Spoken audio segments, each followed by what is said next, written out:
કિતાબ number 5 ઈશ્વરના સેવકાનો આઝમતો.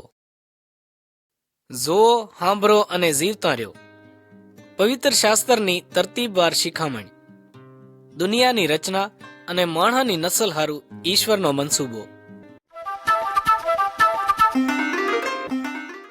કિતાબ number 5 ઈશ્વરના સેવકાનો આઝમતો.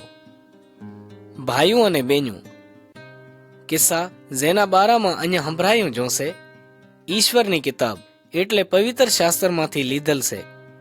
ઈ મહાન માણસના બારામાં સંભળાવે છે જેને આઝમતાને ટાણે ઈશ્વર કોરથી મદદ જડી. Photo number 1. નામાન અલીશાના ઘરમાં. અલીશા ઇસરાયેલના મલકમાં એક અલાઈ મોટો ઉસ્તાદ અને સંત હતો. એક દી એક આદમી એને ઘરે આવ્યો. એનું નામ નામાન હતું. નામાન શામી ફૌજનો અગવાણ હતો. શામ ઇસરાયેલનો દુશ્મન હતો. નામાન એક દિલેર અને હેમચવાળો આદમી હતો. એને કોઢની બીમારી હતી.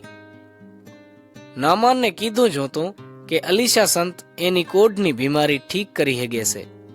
એ ઇસરાયેલ મલકમાં આવ્યો. અલીશા નામાનથી મિલ્યા હારું ઘરથી બારે ના નીકળ્યો. અલીશાએ એના નોકરને મેલ્યો કે નામાનને જઈને આમ કે લઈ જા અને યર્દન દરિયામાં હાથ ગોતા હાણ તો તું કોઢથી માગે ઠીક થઈ જાશ. નામાન અલાઈ રીશે ભર્યો અને કેવા માંડ્યો કે મારા મનમાં તો એમ હતું કે એ નિહરીન જરૂર મોકને આવશે, પોતાના ઈશ્વર કને મુહારું પ્રાર્થના કરશે અને હું કોઢની બીમારીથી માગે હાજો નરવો થઈ જશ. નામાન અલાઈ રીહમાં પાછો જાતો રહ્યો. Photo number 2. નામાન દરિયાએ ઠીક થાય છે. નામાનને નોકરે એને વિનંતી કરી કે એ રીહ અને મોટાઈ ના કરે. નોકરે નામાનને અલીશાનો હોજો હુકમ માન્યા માથે રાજી કરી લીધો. નામાને યર્દન દરિયામાં હાથ ગોતા હાણ્યા. નામાનના કોઢ માગે મટી જા. અલીશા કોઈ માણાથી ના બિયાતો. ઈ એક જ હાસા ઈશ્વરને માનતો. અલીશા જાણતો કે ઈશ્વર બધુંય કાંઈ કરી હગે છે. એને ઈ પણ ખબર હતી કે દુઃખાથી મુક્તિ લીધા હારું માણાને ઈશ્વરના હુકમ માનવા જોઈએ.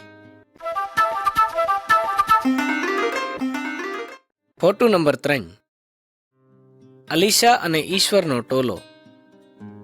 જ્યારે પણ શામી ટોલો ઇસરાયેલ માથે હુમલો કરવા આવતો તો ઈશ્વર અલીશાને મોરથી જ એના બારામાં કઈ નાખતા લઈ. અલીશા ઇસરાયેલના બાદશાહને હોશિયાર કરી નાખતો લઈ. એવે નમૂને શામી ટોલો બની ઇસરાયેલને હરાવી ના હકતો.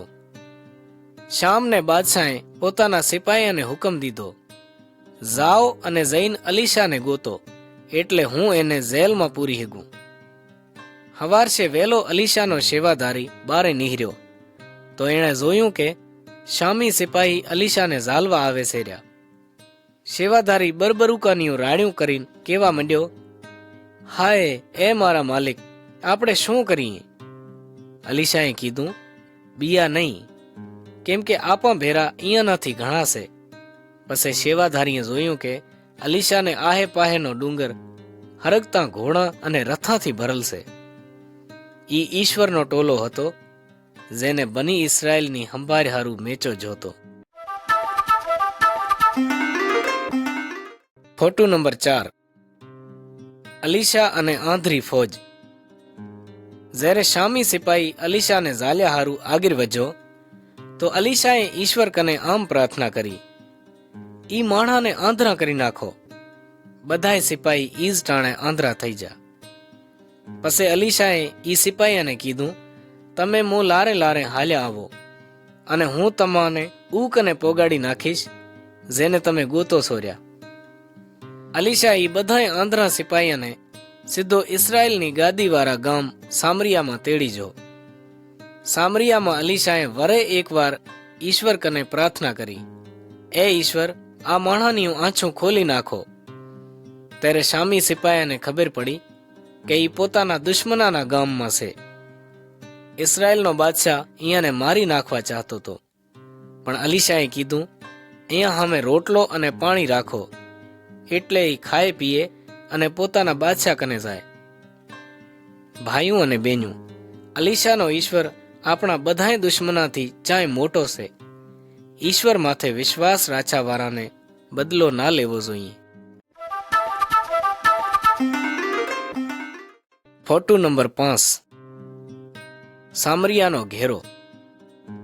શામી ટોલે ઇસરાયલ માથે એકવાર વરે ચઢાઈ કરી અને અલાઈ દિયા સુધી સામરિયા ગામને ઘેરીને રાછું. જટ બની ઇસરાયલ કને ખાધું ખૂટી જું. ઇસરાયલનો બાદશાહ ગામની ભીંત માથે હાલ્યો જાતો તો. 2 બાયું બાદશાહ કને આવ્યું.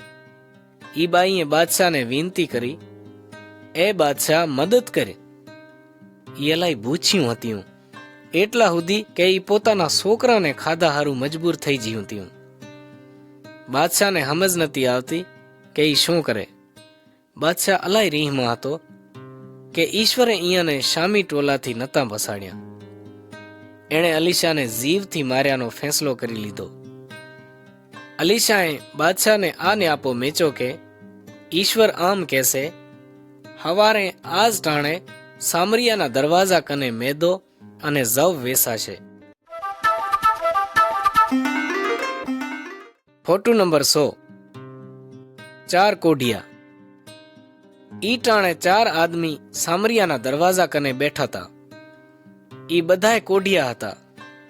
ઈ એકબીજાને કહેવા માંડ્યા, આપણે અહીંયા બેઠા બેઠા શાઈ મરીએ, હાલો આપણે શામી ટોલાને વગે હાલીએ. ઈ જ ટાણે શામી ટોલાને સિપાહીએ એક મોટી ફોજનો આવાજ સાંભળ્યો. ઈ અલાઈ બિયાઈ જા અને પોતાનું બધુંય કાંઈ મેલીને ભાગી જા. જ્યારે ઈ 4 કોઢિયા ટોલાને વગે પહોંચ્યા તો ઉઅહીંયા કોઈ નતું. કોઢીએ ખાધું પીધું અને પોતાને જે જોત્યું ત્યું ઈ સીઝું લઈ લીધ્યું. પછી ઈ એકબીજાને કહેવા માંડ્યા, આપણે હફરું નથી કરતા રહ્યા. આજનો દી ખુશીની ખબર સંભળાયાનો દી છે અને આપણે સાનાબાના બેઠા છીએ. 4 કોઢિયા ઈ જ ટાણે સામરિયામાં પાછા આવ્યા અને બાદશાહને ખુશીની ખબર સંભળાવી.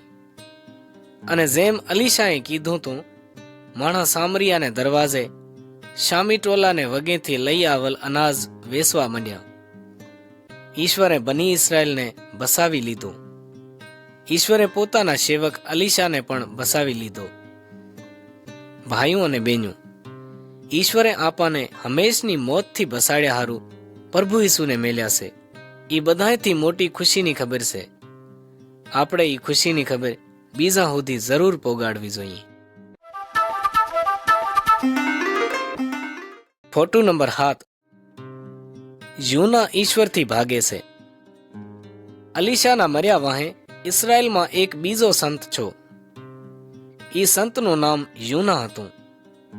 ઈશ્વરે યુનાને કીધું, હું મોટા ગામ નેનવામાં જા અને અહીંયાને ખિલાફ એલાન કરી, કેમ કે અહીંયાની ભૂંડાઈ મું સુધી પહોંચી છે. નેનવાના માણસ પણ બની ઇસરાયલના વેરી હતા. યુના નેનવાના માણસ કને નતો જવા માંગતો, એટલે એણે ભાજા હારું કર્યું. એને એક પાણીવાળું જહાજ જડી જું, જે એક સેટા મલકકોર જાતું તોર્યું. યુનાએ પોતાનું ભાડું દીધું. જહાજ રવાનું થઈ જું. થોડીક જ વારમાં સમુદ્રમાં એક મોટું તુફાન આવ્યું. જહાજમાં બેઠલ બધાય માણસ અલાઈ ઘણા બિયાઈ જા. ઈ કહેવા માંડ્યા, લ્યો આપણે પાના પાડીએ, એટલે ખબર પડે કે આ આફત આપા માથે કેને લીધે આવી છે. ઈયાણે જ્યારે પાના પાડ્યા તો એમાં યુનાનું નામ નીકળ્યું. Photo number 8. યુના અને મોટું માછલું. જહાજ હાચાવાળા યુનાને પૂછવા માંડ્યા કે તે શું કર્યું છે. યુનાએ અહીંયાને કીધું કે ઈ ઈશ્વરથી ભાગે છે રહ્યો. ત્યારે ઈ એને કહેવા માંડ્યા, અમે તુંથી શું કરીએ કે સમુદ્ર અમા હારું શાંત થઈ જાય. યુનાએ જવાબ દીધો, મોને ઉપાડીને સમુદ્રમાં ફગાવો લઈ, કેમ કે મોને ખબર છે કે આ મોટું તુફાન તમા માથે મારે લીધે જ આવ્યું છે. ઈ યુનાને જીવથી નતા મારવા ચાહતા, પણ તુફાન વધતું જ જાતું હતું. એણે યુનાને ઉપાડીને સમુદ્રમાં ફગાયો લઈ. યુના ના મર્યો. યુનાને એક મોટું માછલું ગરકી જોતું. યુના 3 દી અને 3 રાચું માછલાના પેટમાં જીવતો રહ્યો. અને પછી માછલે યુનાને ઉલટી કરીને કપ માથે ફગાયો લઈ. Photo number 9. યુના નેનવા ગામમાં. ઈશ્વરનું વચન બીજી વાર યુના માથે ઉતર્યું. ઉઠ, ઈ મોટા ગામ નેનવા કોર જા અને ઈ વાતનું એલાન કર જેનો હું તને હુકમ જોઉં છું. યુનાએ ઈશ્વરનો હુકમ માન્યો અને નેનવા કોર જાતો રહ્યો. યુનાએ નેનવાના માણસને આમ કહીને હોશિયાર કર્યા, સારી દિયા વાહે નેનવા બરબાદ થઈ જશે. બાદશાહ અને એને માણે ઈશ્વર કને વિનંતી કરીને પ્રાર્થના કરી કે અહીંયાને ભસાડી લે. નેનવાને માણે ભૂંડા કામ મેલી દીધા. ઈશ્વરે અહીંયાને માર્યાનો ફેંસલો બદલાવી નાખ્યો. ભાઈઓ અને બહેનો, આપણે બધાએ યુના અને નેનવાના માણાના વાર છીએ. આપણે બધાએ ઈશ્વરના હુકમ તોડીએ છીએ અને પાપ કરીએ છીએ. આપણે સજાના હકદાર છીએ. તોય પણ ઈશ્વર આપણાથી પ્રેમ કરે છે.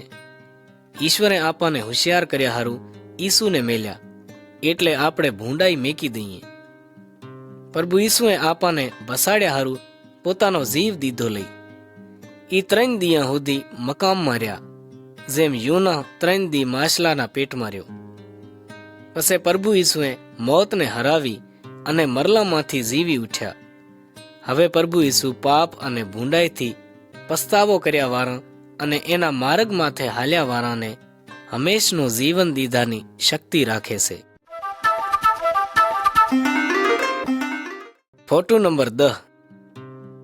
આસ્તર અને બાદશાહ. આસ્તર એક જુવાન યહૂદી છોકરી હતી. એના માવતર મરી જાતા. આસ્તરને કાકે મર્દકીએ એને પોતાની દીકરી કરીને પારી. આસ્તર અને મર્દકીને ઇસરાયેલના બીજા માણા ભેરે બંધી ઠાયા લઈ. એમ અહીંયા બધાને ફારસમાં પોગાડ્યા લઈ. જ્યારે બાદશાહને એની રાણીએ રીશે બાર્યો લઈ તો એણે કોંક બીજી છોકરીને પોતાની રાણી ઠાયાનો વિચાર કર્યો. બાદશાહે પોતાની બધીએ રેયાયામાંથી બધીએ રૂપારી જુવાન છોકરીઓને પોતા કને તેડાવ્યું. એ બધીએ છોકરીઓમાંથી બાદશાહે આસ્તરને સૂંઢી લીધી, એટલે ઈ એની નવી રાણી થાય. આસ્તરે કેને ખબર નથી પડવા દીધી કે ઈ યહૂદી છે. Photo number 11.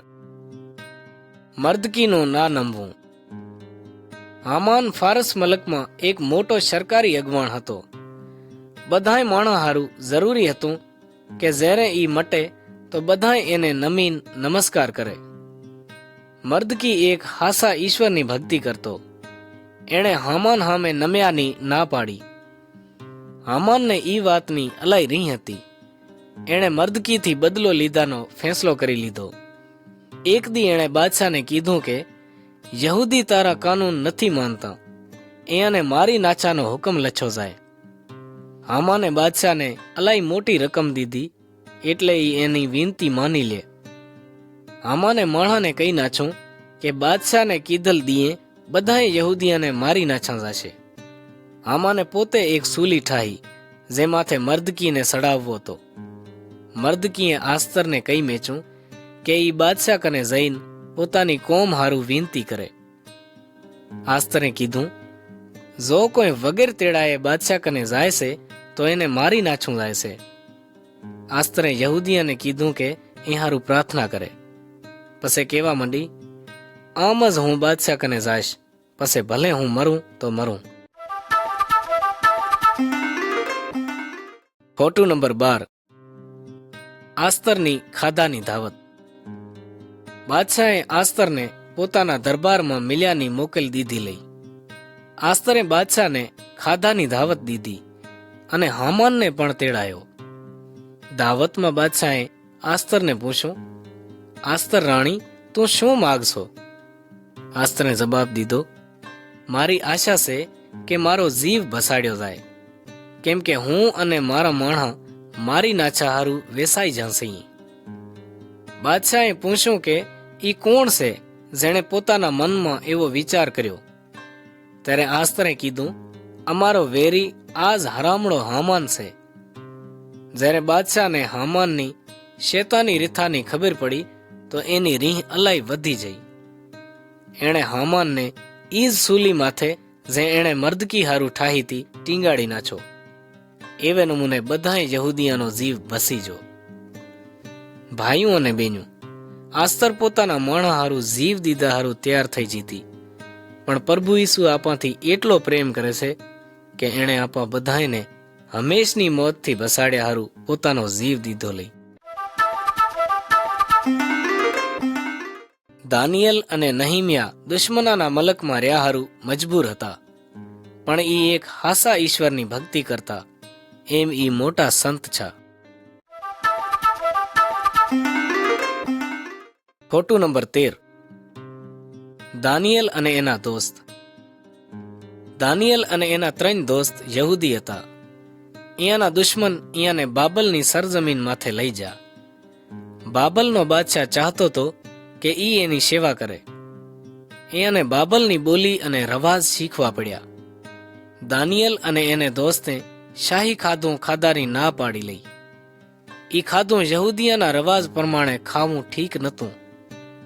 દાનિયેલ અને એના દોસ્ત જાણતા હતા કે અહીંયાને ઈશ્વરની શરીયતને માનવી છે અને ઈશ્વરના નામને ધનકાર દેવો છે. અહીંયાને ખાધા હારું ભાજી અને પીધા હારું પાણી માજ્યું. અહીંયાને હંભાર્યા વારો બિયાતો તો કે ચાંક ઈ અભરા અને માંદા ના થઈ જાય. ઈશ્વરે અહીંયાની મદદ કરી અને ઈ બાબલના જોવાણાથી ચાંય વધારે હેમજ ભર્યા અને અકલવાળા થઈ જા. Photo number 14. દાનિયેલ અને બાબલનો બાદશાહ. બાબલને બાદશાહે એક હોણું જોયું. બાદશાહે જોયા વાળાને કીધું કે ઈ હોણું સંભળાવો, પણ કોઈ ઈ હોણું ના સંભળાવી હેજું. બાદશાહે અહીંયાને મારી નાછાનો હુકમ દીધો. દાનિયેલ અને એને દોસ્તે ઈશ્વરથી પ્રાર્થના કરી. ઈશ્વરે દાનિયેલ માથે બાદશાહનું હોણું પધરું કર્યું. દાનિયેલે બાદશાહ કને જઈને કીધું, અંકાશમાં એક ઈશ્વર છે જે ગુજ્યું વાતું પધર્યું કરી નાખે છે. ઈ જ મહાન ઈશ્વર બાદશાહને સંભળાવવા માગે છે કે આગળ શું છાવાનું છે. બાદશાહે હોણામાં દુનિયાની બધીઓએ બાદશાહતું જોયું. પછી એણે એક મોટી બાદશાહત જોઈ, જેણીએ બીજી બધીએ બાદશાહતાને બરબાદ કરી નાખ્યું. ઈ ઈશ્વરની બાદશાહત હતી જે હંમેશ સુધી રહેશે. દાનિયેલે ઈ વાતું બાદશાહને સંભળાવ્યું. બાદશાહ દાનિયેલથી અલ્લાહ રાજી છો. જોયા વાળાનો જીવ બસી જો અને દાનિયેલને બાબલના બધાય સૂબાનો અગવાણ ઠાઈ નાછો. Photo number 15. હિમની મૂર્તિ. બાબલને બાદશાહે હિમની એક અલાઈ મોટી મૂર્તિ ઠહરાવી. એણે પોતાના બધાય સરદારાને તેડાયા કે આવીને ઈ મૂર્તિ જોવે. બાદશાહને નોકરે માણસને બાદશાહનો હુકમ સંભળાયો. જ્યારે તમે સાજનો અવાજ સાંભળો તો હિમની મૂર્તિ સામે નમીન પગે પડજો. જે કોઈ નમીન પગે નહીં પડે એને બરતાની હરગતી ભઠ્ઠીમાં નાછું જશે. દાનિયેલના દોસ્ત સદરક, મિસ્ક, અબ્દનજુ હિમની મૂર્તિને પગે ના પડતા. ઈ એક જ ઈશ્વરની ભક્તિ કરતા. કાંક માણે જઈને બાદશાહ કને વિનંતી કરી કે કાંક યહૂદી તારો હુકમ નથી માનતા રહ્યા. ઈ નકો તારા દેવાની પૂજા કરે છે અને નકો હિમની મૂર્તિને નમીન પગે પડે છે. Photo number 4. બરતાની ભઠ્ઠી. બાદશાહે સદરક, મિસક અને અબ્દનજુને તેડાયા. એણે અહીંયાને કીધું, જો તમે હિમની મૂર્તિની પૂજા નહીં કરો તો તમે બરતાની ભઠ્ઠીમાં નાછા જશો. પછી ચિયો દેવ તમને બસાડશે. અહીંયાને જવાબ દીધો, અમારો ઈશ્વર જેની અમે ભક્તિ કરીએ છીએ અમને બસાડ્યાની શક્તિ રાખે છે, પણ જો ઈ અમને નહીં બસાડે તોય અમે હિમની મૂર્તિની પૂજા નહીં કરીએ. સદરક, મિસક અને અબ્દનજુને બરતાની ભઠ્ઠીમાં નાછા લઈ. ત્યારે બાદશાહ રાડ્યું કરીને કહેવા માંડ્યો, જુઓ, હું 4 જણાને બરતામાં હાલતા ફરતા દેખું છું રહ્યો. 4માનું રૂપ દેવના દીકરાના જેવું છે. ઈ 3 જણા બરતામાંથી બારે નીકળ્યા ત્યારે ઈ બર્યાય નતા. ત્યારે બાદશાહે કીધું, સદરક, મિશક અને અબ્દનજુને ઈશ્વરે પોતાનો દૂત મેલીને પોતાના સેવકાને બસાડી લીધા. કોઈ બીજો ઈશ્વર એમ નથી બસાડી શકતો. Photo number 17. દાનિયેલની પ્રાર્થના. દાનિયેલ બાબલ મલકમાં અલાઈ વધીક માનવાળો થઈ જતો. બીજા ઓફિસર એમાંથી રીશે ભરતા. ઈ એમાં કોઈ નુક્સ ના ગોતી હજા, કેમ કે દાનિયેલ બાદશાહનો હુકમ માનતો.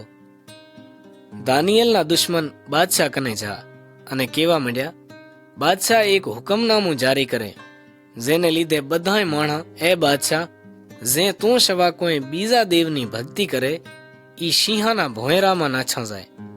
બાદશાહને અહીંયાની વાત માનવી પડી. એણે નવો હુકમ દઈ નાખ્યો. દાનિયેલે બાદશાહનો નવો હુકમ જરૂર સાંભળ્યો.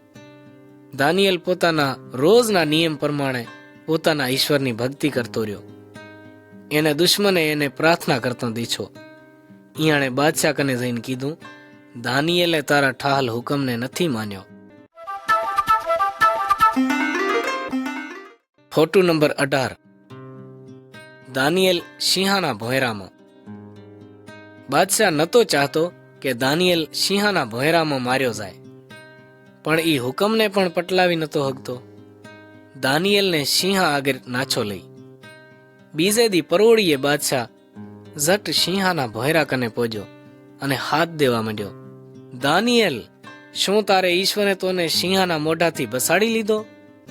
દાનિયેલે જવાબ દીધો, મારે ઈશ્વરે પોતાના દૂતને મેલ્યો અને એણે સિંહાના મોઢા બંધ કરી નાખ્યા. બાદશાહ અલ્લાહ રાજી છો. દાનિયેલને સિંહાના ભોંયરાથી કાઢી લીધો. બાદશાહના હુકમ પ્રમાણે દાનિયેલના વેરિયાને સિંહ સામે નાછા લઈ અને સિંહે અહીંયાને ઈજ ટાણે ભોર ભોર કરી નાખ્યા. ભાઈઓ અને બેન્યું, જો આપણો વિશ્વાસ દાનિયેલ અને એના દોસ્તાના જીવતા ઈશ્વર માથે છે, આપણે ઈ વાતથી ના બિયાવું જોઈએ કે માણસ આપણાથી શું કરશે. જો માણસ આપણને જીવથી મારી પણ નાખે તોય આપણી એક આશા બંધાલશે. પ્રભુ ઈસુ ઈશ્વર કનેથી આયા એટલે આપણને મર્યા વાહે જીવન જે. Photo number 19. ઈશ્વરનું ઘર. નહીમિયા એક યહૂદી હતો જે ઈશ્વર માથે વિશ્વાસ રાખતો. દાનિયેલના દિયા કેડ ઈ બાબલમાં રહેતો. એના બાપ દાદાનું ગામ યરુશલમ ઉજળી જોતું. નહીમિયા એક મોટા બાદશાહનો સેવાધારી હતો. એક દી જ્યારે ઈ બાદશાહને અંગૂરોનો રાહ પીવરાવતો તો રહ્યો ત્યારે બાદશાહે પૂછ્યું, તું શાયની માણસો? નહીમિયાએ યરુશલમ અને બની ઇસ્રાયેલના બારામાં સંભળાયું. બાદશાહે કીધું, તું મોથી શું માગશો? નહીમિયાએ સાને બાને ઈશ્વરથી પ્રાર્થના કરી. પછી બાદશાહ કને વિનંતી કરી, તું મને પોતાના બાપ દાદાના ગામ કોર જાવા દે એટલે હું એને ફેરથી ઠાહું. ઈશ્વરે નહીમિયાની પ્રાર્થનાનો જવાબ દીધો. બાદશાહે નહીમિયાની વિનંતી માની લીધી. Photo number 20. ઉઝલલ ગામ યરુશલમ. બાદશાહે નહીમિયાને રાજપાના સામાન અને મદદ હારું કાંક આદમિયા ભેરો રવાનો કર્યો. ઈ પંધ કરતા યરુશલમ જઈને પહોંચ્યા. બની ઇસ્રાયેલને દુશ્મને નહીમિયાના બારામાં સાંભળ્યું તો એના માથે રીશે ભર્યા. ઈ નતા ચાહતા કે કોઈ યહૂદીયાની મદદ કરે. નહીમિયાને અહીંયાની બીક નથી. નહીમિયા યરુશલમની જાંચ કરવા ચાહતો હતો. ઈ સવાર થઈને ગામની ભંગાલ ભીંતને ચારીકોર ફેરા દેતો રહ્યો. ઈ કામ એણે રાચને ટાણે કર્યું એટલે કોઈને ખબર ના પડે કે ઈ શું કરે છે રહ્યો. બીજે દી નહીમિયાએ બધાએ યહૂદીયાને ભેરા કર્યા અને કીધું, હાલો આપણે યરુશલમની ભીંતું ફેરથી ઠાહીએ અને એમ આપણે આયાવાળી પેઢીયા સામે લાજે નહીં મરીએ. એણે અહીંયાને કીધું કે ઈશ્વર અહીંયા ભેરા છે, અહીંયાને પોતાના વેરિયાથી ના બિયાવું જોઈએ. યહૂદી નહીમિયા ભેગા કામ કર્યા હારું સંભળી જા. Photo number 21. ભીંત ઠાહવી. યહૂદીએ ભીંત ઠાયાનું કામ શરૂ કરી નાખ્યું. કાંક યહૂદીએ ઢગલા એક પાહે કર્યા અને બીજે ભીંતો અને દરવાજા ઠાયા. ઈ જોઈને યહૂદીયાના દુશ્મનાને અલાઈ રીહ સડી. ઈયાણે યહૂદીયાને કામ કરતા મારી નાછાની ધમકી દીધી. ત્યારે નહીમિયાએ વરે ઈશ્વર કને પ્રાર્થના કરી કે હવે ઈયાને શું કરવું હશે. એને ઈશ્વરની અગવાણીની જરૂરત હતી. એણે રાજાની હંભાર હારું જોધાને ભીંતા માથે ઊભા રાછા લઈ. બધે હથિયાર લઈ લીધા અને જંગ હારું સંભળી જા. દુશ્મન નહીમિયા અને યહૂદીયાને માર્યામાં કામયાબ ના થઈ જા. કામ હાલતો રહ્યો અને રૂગા 52 દિયામાં ભીંત ફેરથી નવી ઠહાઈ જઈ. Photo number 22. અઝરા અને વચન વાંસવું. જ્યારે યરૂશલમની ભીંત ઠહાઈ જઈ ત્યારે યહૂદી યરૂશલમમાં ભેગા છા. ઈશ્વરને ધર્મી અગવાણ અઝરાએ પવિત્ર શાસ્ત્રમાંથી વચન વાંચ્યું. કાંક માણહા રોવા માંડ્યા, કેમ કે એ જાણતા હતા કે ઈયાણે ઈશ્વરની વાત નથી માની. તેમાં ઈશ્વરે ઈયાના વેરિયાને ભૂલ દીધો કે એવું ઈ ગામને બરબાદ કરી નાખે. યહૂદી પોતાની બુછડાઈ મેલ્યા હારું કરતા તાર્યા. નહીમિયાએ માણહાને કીધું, ગણતી ના કરો, ઈશ્વરનું રાજીપું તમારું બરસે. ભાઈઓ અને બહેનો, શું તમે રાજી છો? જ્યારે અમે ઈશ્વરને જાણી લઈએ અને એના વચનાને માનીએ છીએ તો ઈશ્વર આપણને શાંતિ અને આત્મિક બર આપે છે. Photo number 23. પ્રભુ ઈસુ સૂલી માથે. ઈશ્વરને જાણ્યાનો બસ એક જ માર્ગ છે. આપણને ઈ માર્ગ દેખાડ્યા હારું ઈશ્વરે પોતાના દીકરા પ્રભુ ઈસુને મેલ્યા. કઈ સાલ મોર પ્રભુ ઈસુ આ જગતમાં રહેતા. પ્રભુ ઈસુએ માણહાની મદદ હારું અલાઈ હફરા કામ કર્યા. પ્રભુ ઈસુએ આપણને ઈશ્વરને રાજી કર્યાનો નમૂનો શીંજો. પણ આપણે અહીંયાના માર્ગ માથે ના હાલ્યા. આપણે બધે ઈશ્વર સામે પાપ કર્યું છે. પાપની સજા હંમેશ આત્મિક મોત છે. ઈશ્વરે અલીશા અને દાનિયેલ અને બીજા કેટલાય માણસને મોતથી બસાડ્યા. ઈશ્વરે પ્રભુ ઈસુને મોતથી ના બસાડ્યા. ઈશ્વરે ભૂંડા માણસને મોક્યો દીધો કે ઈ પ્રભુ ઈસુને મારે. ઈયાણે પ્રભુ ઈસુને લાકડાની સૂલી માથે ટાંગી નાખ્યા. પ્રભુ ઈસુ આપણા દોહાની સજા પોતા માથે લઈ લેવા માંગતા હતા. ઈ આપણાથી પ્રેમ કરે છે. ઈશ્વર આપણા પાપ મટાડી હગે છે અને આપણે ઈશ્વર કને આવી હગીએ છીએ. પ્રભુ ઈસુ આપણા આત્માને જીવન દઈ હગે છે. આપણે ઈશ્વરને જાણી હગીએ છીએ, અહીંયાથી પ્રેમ કરી હગીએ છીએ અને અહીંયાની સેવા કરી હગીએ છીએ. Photo number 24. પ્રભુ ઈસુ અને અમર જીવનનો માર્ગ. ભાઈઓ અને બહેનો, જીવન એક એવા લાંબા અને મોકરા માર્ગ માથે હાલ્યાના વાયર છે જે મોત કોર લઈ જાય છે. બધે ઈશ્વરને દુઃખ દીધું. આપણે બધાએ શેતાનના માર્ગ માથે હાલી છીએ રહ્યા. ઈ માર્ગ મર્યા વહે હંમેશની સજાનો માર્ગ છે. પ્રભુ ઈસુએ દુઃખ વેઠ્યું અને જીવ દીધો લઈ, એટલે આપણને ઈ સજાથી બસાડી હગે. પછી ઈ મરલામાંથી જીવી ઉઠ્યા. પ્રભુ ઈસુ આપણને ઈશ્વર સુધી પહોંચ્યાનો માર્ગ દેખાડે છે. આપણે પ્રભુ ઈસુના માર્ગ માથે હાલવું જોઈએ. ઈ અલાઈ વહમો અને હોળો માર્ગ છે. ક્યારેક આપણને દાનિયેલ અને એના દોસ્તાના વાર જીવનમાં દુઃખ ઉપાડવું પડે છે, પણ પ્રભુ ઈસુનો માર્ગ આપણને અંકાશકોર લઈ જાય છે. ઉન્યા કોઈ દુઃખ કાં પીડા નહીં હોય. ઈ એક આનંદ અને શાંતિવાળો વગ છે. ઈશ્વર પિતા ઉન્યા છે. પ્રભુ ઈસુએ કીધું, માર્ગ હું છું. કોઈ પણ મોં વગેરે ઈશ્વર પિતા કને નથી જઈ શકતું. તમે પણ પ્રભુ ઈસુ કને પ્રાર્થના કરો, એથી વિનંતી કરો કે ઈ તમને ઈશ્વર પિતા સુધી પહોંચવાનો માર્ગ દેખાડે. આમીન. આવો પોતાનું ઇમ્તિહાન લઈએ. કિતાબ નંબર 5. ઈશ્વરના સેવકાનો આઝમતો. સવાલ નંબર 1. નામાન કોઢની બીમારીથી કેમ ઠીક છો? સવાલ નંબર 2. ઈશ્વરે બની ઇસરાયલને બસાડ્યા હારુથી 4 કોઢિયા કનેથી ચેવું કામ લીધું? સવાલ નંબર 3. યોનાને ઈશ્વરે માછલાના પેટમાં શાઈ નાચો? સવાલ નંબર 4. આસ્તરે પોતાની કોમને ચેમ બસાડી? સવાલ નંબર 5. દાનિયેલને બરતાની ભઠ્ઠીમાં શાઈ ફગાયો લઈ? સવાલ નંબર 100. જીવનના 2 માર્ગ ચિયા છે, આપણે ચિયા માર્ગ માથે હાલવું જોઈએ?